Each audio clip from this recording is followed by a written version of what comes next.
Halo, kami dari kelompok 6 SP1 akan mempresentasikan mengenai PCPL urinalysis.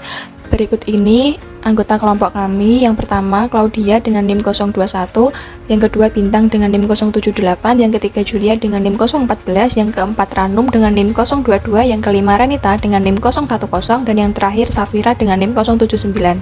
Apa sih peran ginjal dalam metabolisme glukosa? Ginjal bukan hanya organ ekskresi, tetapi juga memiliki fungsi metabolik penting. Salah satunya adalah berkontribusi dalam glukogenesis dan reabsorpsi glukosa. Sekitar 160-180 gram glukosa yang difiltrasi oleh glomerulus setiap harinya. Nah, definisi RTG, Renal Threshold of Glucose atau RTG adalah ambang konsentrasi glukosa dalam plasma di mana kapasitas reabsorpsi glukosa di tubuh proksimal mencapai maksimum. Nilai RTG biasanya berada di sekitar 180 sampai 200 mg per desiliter. Variabilitas RTG. Variasi pada individu sangat dipengaruhi oleh berbagai faktor seperti usia, lamanya menderita diabetes, indeks massa tubuh, fungsi ginjal yang diukur oleh eGFR, serta faktor genetik seperti polimerase gen SGLT2. Menurut studi multicenter tentang RTG, nilai RTG rata-rata pasien T2M dilaporkan sebesar 10,8 sampai 1,2 mol per liter, sementara itu pada negara Amerika, Eropa, dan Korea sekitar 13,7 kurang lebih 1,7 mol per liter. Dan di penelitian Italia, albumin terdikasih sebagai pendukung diagnosa awal pada subjek Kaukasia yang beresiko diabetes. Tujuan dari penelitian ini adalah untuk mengetahui faktor-faktor apa saja yang mempengaruhi ambang ginjal glukosa atau RTG pada pasien dengan diabetes mellitus tipe 2 atau T2DM yang baru didiagnosis. Selanjutnya, metode penelitian. Studi ini melibatkan 1009 pasien rawat inap T2DM yang baru didiagnosis dengan kriteria inklusi yaitu rata-rata usia subjek penelitian adalah 58,08 tahun dengan simpangan baku atau standar deviasi sebesar 8,8 tahun. Artinya, sebagian besar usia subjek berada di kisaran 58,08 tahun dan variasi usia antar subjek sekitar 8,8 tahun ke atas atau ke bawah dari rata-rata tersebut. Sementara untuk kriteria eksklusi meliputi yang pertama, pasien dengan ketoasidosis diabetik, hiperosmolar non-ketotik, infeksi berat terutama infeksi saluran kemih, kecelakaan kardiovaskular atau cerebrovaskular akut, insufisiensi hati atau ginjal berat, reaksi alergi berat, penggunaan obat yang mempengaruhi metabolisme gula, penyakit imunologis, kehamilan, komplikasi akut diabetes saat masuk rumah sakit, dan juga bukti klinis kerusakan ginjal laju filtrasi glomerulus kurang dari 90 ml per menit, rasio mikroalbumin kreatinin urin lebih dari 30 mg per gram, hasil patologi atau biokimia urin abnormal atau temuan pencitraan abnormal. Yang kedua, pasien dengan anemia hemoglobin kurang dari 120 gram per liter untuk laki-laki dan kurang dari 110 gram per liter untuk perempuan. Pasien yang mengonsumsi vitamin C, aspirin, atau obat lain yang mempengaruhi gula urin dalam 1 bulan terakhir. Yang terakhir, pasien dengan riwayat perdarahan berat atau transfusi darah dalam 3 bulan terakhir. Penelitian ini menggunakan cross-sectional dengan stratified random sampling. Selanjutnya, metode pengumpulan data yang diambil melalui beberapa tahapan sebagai berikut. Yang pertama, pengukuran fisik meliputi tinggi badan, berat badan, lingkar pinggang, lingkar panggul, dan juga tekanan darah yang diukur saat istirahat dalam posisi duduk. Yang kedua, pemeriksaan laboratorium meliputi HbA1c, glukosa urin 24 jam, fungsi ginjal atau eGFR, profil lipid, enzim hati, dan juga pemeriksaan lainnya. Yang ketiga, pemantauan glukosa darah dilakukan secara dinamis dengan continuous glukosa monitoring system untuk mendapatkan rata-rata glukosa darah atau MBG dan juga perhitungan RTG yang dihitung menggunakan model matematis khusus. Ada juga tes tambahan meliputi uji toleransi glukosa oral atau OGTT dan tes pelepasan insulin untuk menilai fungsi sel beta pankreas dan juga resistensi insulin. Selanjutnya, metode analisis data. Data dianalisis dengan program komputer statistik bernama IBM SPSS versi 25.0. Analisis statistik meliputi uji T untuk rata-rata, uji Chi-square untuk kategori, dan juga regresi linear berganda atau stepwise untuk mencari faktor-faktor yang mempengaruhi ambang ginjal glukosa atau RTG. Statistik umum. Dari penelitian yang telah dilakukan diperoleh hasil yang pertama, rata-rata usia pasien dalam penelitian ini adalah 55,58 tahun dengan variasi kurang lebih 12,23 tahun. Yang kedua, rata-rata ambang ginjal terhadap glukosa atau RTG adalah 203,58 mg per desiliter atau kurang lebih 55,22. Yang ketiga, rata-rata fungsi ginjal atau EGFR adalah 94,40 mili per menit per 1,73 meter persegi atau kurang lebih 24,02. Kemudian dibuat tabel untuk mempermudah pengelompokan hasil. Tabel tersebut menunjukkan perbandingan data umum pasien dengan ambang glukosa ginjal atau RTG yang berbeda. RTG dibagi dan dikelompokkan menjadi 4 kelompok berdasarkan kuartil. Yang pertama, kurang dari 161,54 mg per desiliter. Yang kedua, 161,54 sampai dengan 195,13 mg per desiliter. Yang ketiga, 195,13 sampai dengan 236,48 mg per desiliter. Dan yang keempat, lebih dari 236,48 mg per desiliter. Kemudian, berbagai data umum antara kelompok dibandingkan menggunakan uji T atau uji peringkat untuk data angka, misalnya usia, tekanan darah, dan lain sebagainya. Kemudian dilakukan lagi uji Chi-kuadrat untuk data kategori, misalnya jenis kelamin dan riwayat merokok. Tiap baris menunjukkan rata-rata atau jumlah karakteristik pasien di tiap kelompok RTG. Analisis korelasi antar variabel. Nilai korelasi atau nilai R dalam jurnal penelitian ini diperoleh dari hasil uji statistik korelasi Pearson yang menghitung kekuatan dan arah hubungan linear antara RTG dan variabel yang dianalisis berdasarkan data kuantitatif pasien. Nilai R dihitung menggunakan rumus korelasi Pearson di SPSS atau software statistik lainnya.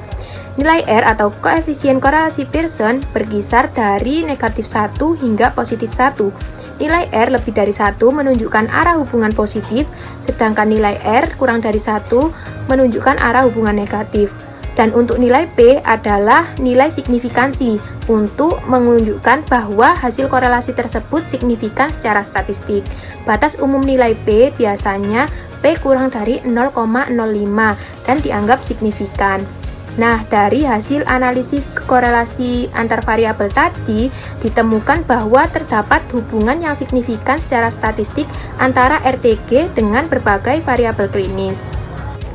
Korelasi negatif dapat ditemukan pada beberapa variabel. Yang pertama, RTG dan usia, dengan nilai R sama dengan negatif 0,14539, yang berarti semakin bertambahnya usia, nilai RTG cenderung mengalami penurunan.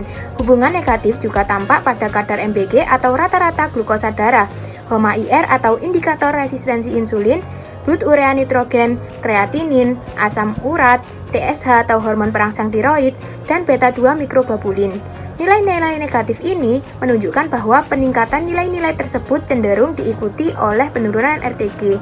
Sebaliknya, korelasi positif terlihat antara HbA1c dengan nilai R sama dengan 0,98994, RTG dan renal long neck, HOMA beta atau fungsi sel beta pankreas, TC atau kolesterol total, LDL-C atau kolesterol jahat, serta glukosa urin 24 jam. Yang menunjukkan bahwa peningkatan nilai-nilai tersebut cenderung sejalan dengan peningkatan RTG. Semua korelasi ini memiliki nilai P kurang dari 0,05 yang menandakan bahwa hubungan-hubungan tersebut signifikan secara statistik, sehingga kemungkinan besar bukan terjadi secara kebetulan. Nah, dari hasil analisis korelasi antar variabel, ditemukan korelasi yang paling kuat tercatat antara RTG dengan HbA1c dengan nilai R sama dengan 0,98994 yang menunjukkan hubungan linear positif yang hampir sempurna antara keduanya. HbA1c memiliki dampak terbesar terhadap RTG, diikuti dalam urutan menurun oleh MBG atau rata-rata glukosa darah, HOMA-IR atau indikator resistensi insulin, dan glukosa urin 24 jam. Karena RTG tidak terdistribusi normal, maka terlebih dahulu dikonversi secara logaritmik dan kemudian analisis yang sesuai dilakukan. Dengan RTG sebagai variabel dependen dan setiap indeks biokimia sebagai variabel independen. Dan faktor-faktor yang mempengaruhi RTG dianalisis menggunakan analisis regresi linier berganda bertahap. Hasilnya mengungkapkan bahwa HbA1c, glukosa urin 24 jam, eGFR, D-dimer, dan BMI harus disertakan dalam model akhir.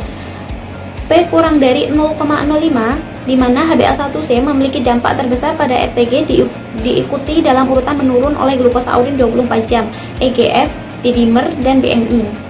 T2DM atau diabetes mellitus tipe 2 adalah penyakit kronis dengan ketidakseimbangan homeostasis energi dalam tubuh dan melibatkan berbagai organ dalam patogenesisnya termasuk pankreas, hati, jaringan lemak, usus, jaringan otot, dan ginjal.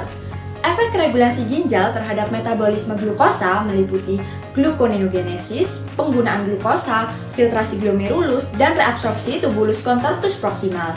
Pada individu sehat, ginjal menyaring sekitar 160-180 gram glukosa per hari dan konsentrasi glukosa dalam ultrafiltrat kapsul ginjal setara dengan konsentrasi dalam plasma.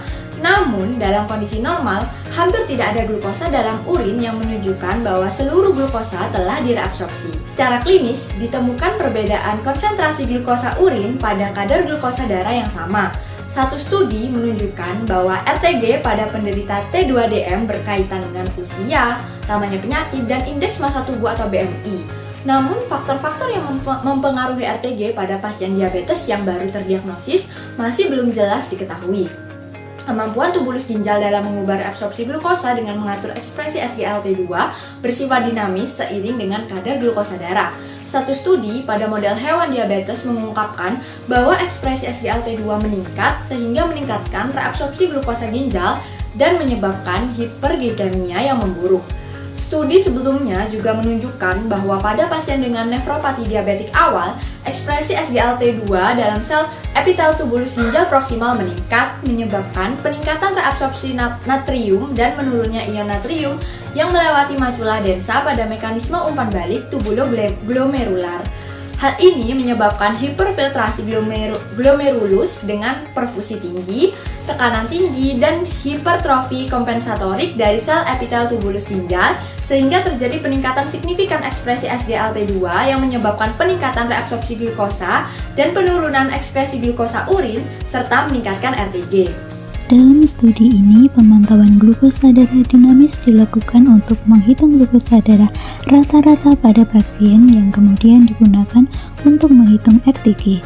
Sebanyak 128 pasien dengan penderita diabetes mellitus tipe 2 dimasukkan dalam studi oleh Yu et al. Dan kawan-kawan yang menunjukkan bahwa rata-rata RTG adalah 10,8 kurang lebih 1,2 mmol per liter dan 58,33% pasien menunjukkan RTG yang meningkat. Studi multisenter yang dilakukan di Amerika Serikat, Jerman, Korea Selatan juga menunjukkan bahwa RTG rata-rata selama 24 jam pada 116 pasien diabetes mellitus tipe 2 adalah 13,7 kurang lebih 1,7 ml per liter. Hal tersebut menunjukkan bahwa RTG pada pasien diabetes mellitus tipe 2 umumnya meningkat, namun terdapat perbedaan berdasarkan ras dan wilayah. Akan tetapi, pengukuran sampel pada studi saat ini masih kecil, sehingga diperlukan studi multisenter dengan sampel besar untuk mengonfirmasi apakah RTG benar-benar dipengaruhi oleh ras dan wilayah geografis. Studi ini menunjukkan bahwa rata-rata RTG pada pasien dengan diabetes mellitus tipe 2 yang baru terdiagnosis lebih tinggi dari orang sehat, dan peningkatan RTG terjadi sejak tahap awal diabetes. Melalui uji klaim glukosa tinggi, Rev dan kawan-kawan mengonfirmasi bahwa laju ekskresi glukosa urin oleh ginjal sebanding dengan kadar glukosa darah. Hal ini menunjukkan bahwa RTG berkorelasi positif dengan HbA1c dan RTG meningkat seiring peningkatan EGFR dan D-dimer pada pasien dengan diabetes yang baru terdiagnosis.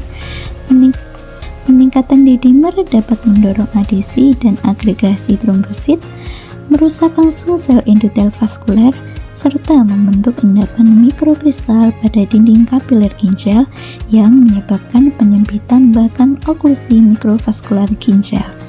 Kadar D-dimer mencerminkan tingkat kerusakan ginjal yang menunjukkan bahwa D-dimer dapat digunakan sebagai indikator untuk memprediksi resiko nefropatik diabetik dan membantu diagnosis dini. Peningkatan BMI juga merupakan faktor risiko peningkatan RTG. Obesitas akan memperburuk gangguan metabolisme glukosa dan lipid, meningkatkan resistensi insulin, dan menyebabkan peningkatan glukosa di dalam darah. Kesimpulannya, studi ini menunjukkan bahwa RTG meningkat pada sebagian besar pasien dengan diabetes yang baru terdiagnosis. Hal itu menyarankan efek antihiperglikemik yang menguntungkan dari SGLT2. Pada tahap ini, faktor risiko RGT meliputi HbA1c, glukosa urin 24 jam, EGFR, D-dimer, dan BMI. Namun, diperlukan studi lintas sektoral multisenter dengan sampel lebih besar untuk mengonfirmasi faktor-faktor yang mempengaruhi RTG di masa depan dan memberikan panduan klinis untuk pengobatan diabetes mellitus.